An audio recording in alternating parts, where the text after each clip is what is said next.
बोलो जगदम्बे मात की जय। 19वां अध्याय।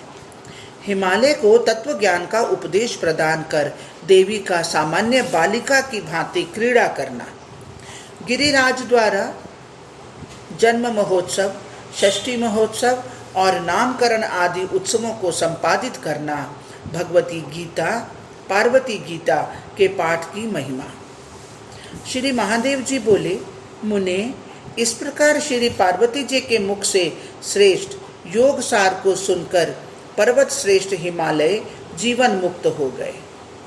वे महेश्वरी भी गिरिराज से योग का वर्णन करके लीला पूर्वक सामान्य बच्ची की भांति माता का दूध पीने लगी। गिरिराज हिमालय ने भी अत्यंत हर्षोल्लास के साथ बड़ा भारी उत्सव किया, जैसा किसी ने कहीं भी न देखा था न सुना था। छठे दिन षष्ठी देवी की पूजा कर 10वां दिन आने पर पर्वतराज हिमालय ने उनका पार्वती ऐसा सार्थक नाम रखा।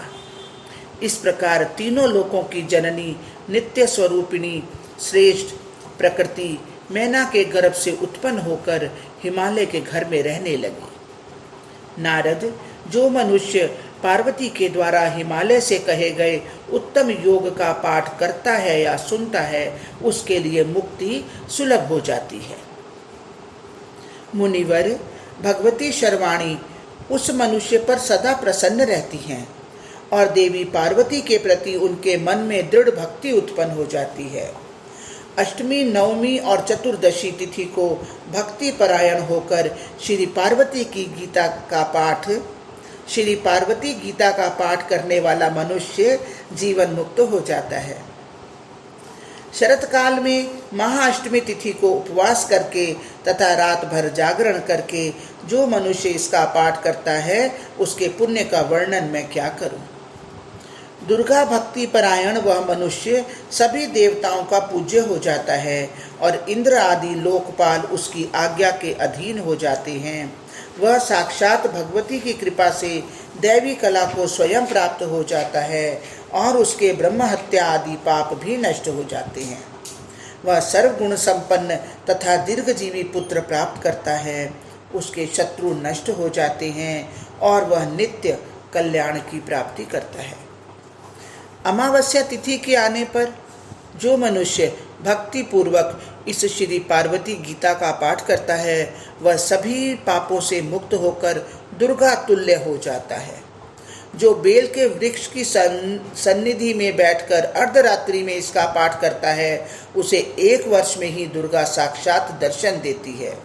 नारद, इसके विषय में अधिक क्या कहा जाए। तत्व की बात यह है कि पृथ्वी तल पर इस श्री पार्वती गीता के पाठ के समान कोई पुण्य नहीं है।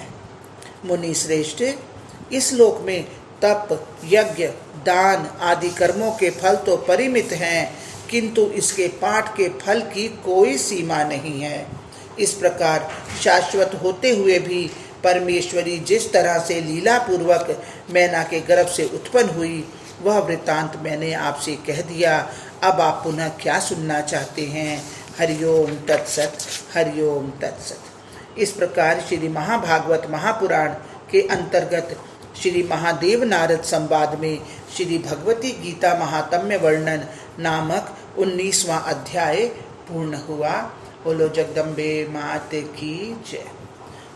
हे महामाया, ये पाठ पढ़ने में, सुनने में, सोचने में, समझने में जहाँ भी कहीं कोई त्रुटि हुई हो, उसके लिए हम बारंबार क्षमा प्रार्थी हैं। माँ, आप हमें क्षमा करें और जो कुछ पढ़ा गया, सुना गया, सोचा गया, समझा गया, सब कुछ श्री कृष्ण अर्पणमस्तु। हे कृष्ण, आप इसे स्वीकार करें। जय जय श्री राधे, जय जय श्री राधे।